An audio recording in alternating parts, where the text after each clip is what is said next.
The recent controversial decision in Montreal to ban pit bulls from within city limits has sparked new discussion over bans on specific dog breeds. In this piece, you'll meet Sean and Leanne Bird and their pit bull, who felt they were forced to move from their home in Richmond over what they call discriminatory bylaws. Are pit bulls really the most dangerous dogs? And are breed-specific legislations the best way to protect public safety? This is Beware of Dog.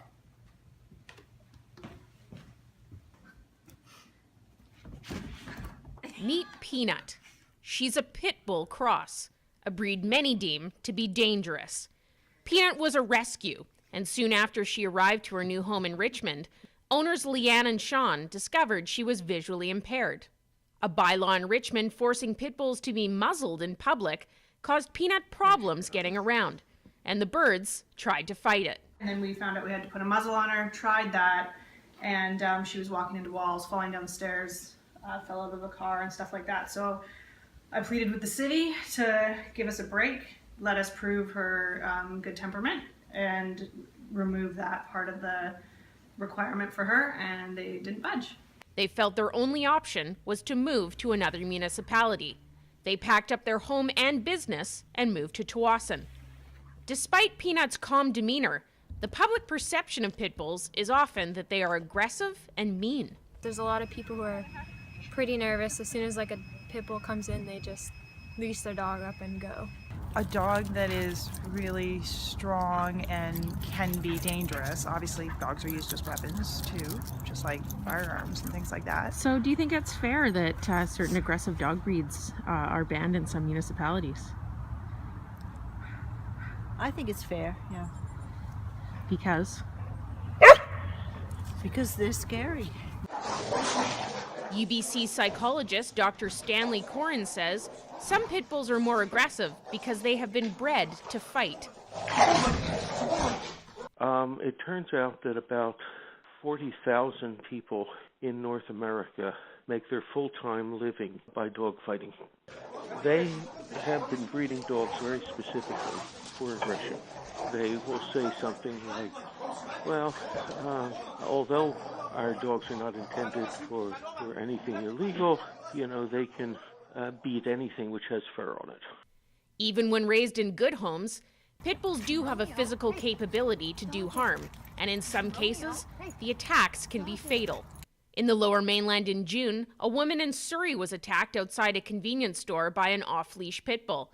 The aggression appeared to be unprovoked. Pit bull victims advocate Bill Thielman would like to see the breed banned nationwide. A young woman had her 6-year-old daughter in Crab Park in Vancouver in early January 2015.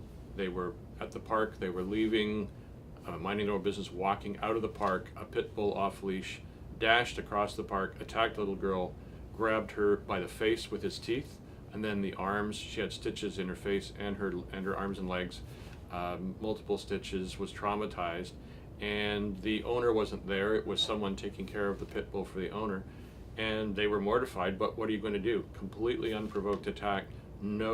Absolutely no way that little girl even saw it coming.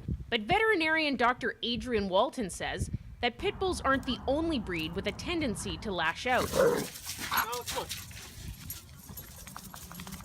I would say pit bulls bite people about as often as any other breed. I do think that I see an association in dog fights, but a lot of that's because people aren't doing a particularly good job of socializing pit bulls.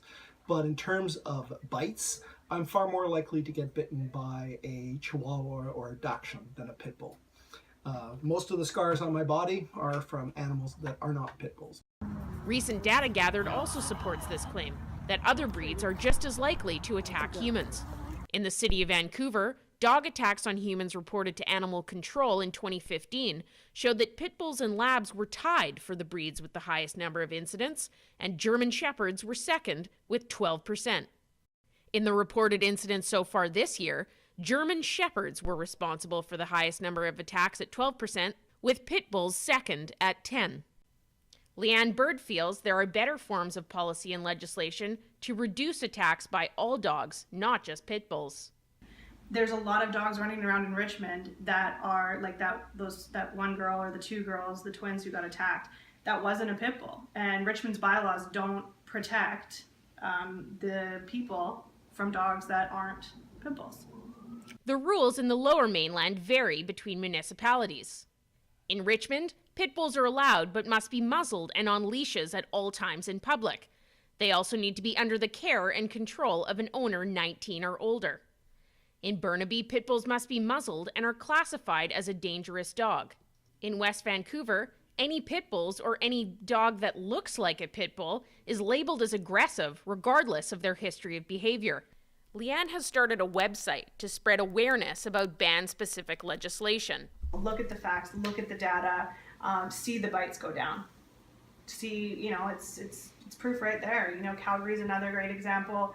You think about Toronto, they've had a ban for 15 years. There's almost like next to no pit bulls left there. Bites have gone up. So if you look at this data, it's all leading in that direction. There's no simple solution to protecting the public from aggressive dogs. But Leanne and Sean hope Peanut's story will show people that a blanket ban on one breed can do more harm than good. In Montreal, after public outcry and protests, pit bull advocates appealed the legislation to ban the breed. On December 1st, the Supreme Court of Quebec ruled in favor of the city. Owners have until the end of the month to register and sterilize their dogs. They will also have to be muzzled in public. This has been Beware of Dog, produced by Quinn Allen, Nicole Chenard, Gino Cutri, and Kylie Edwards. I'm Amy Quinton. Thanks for watching.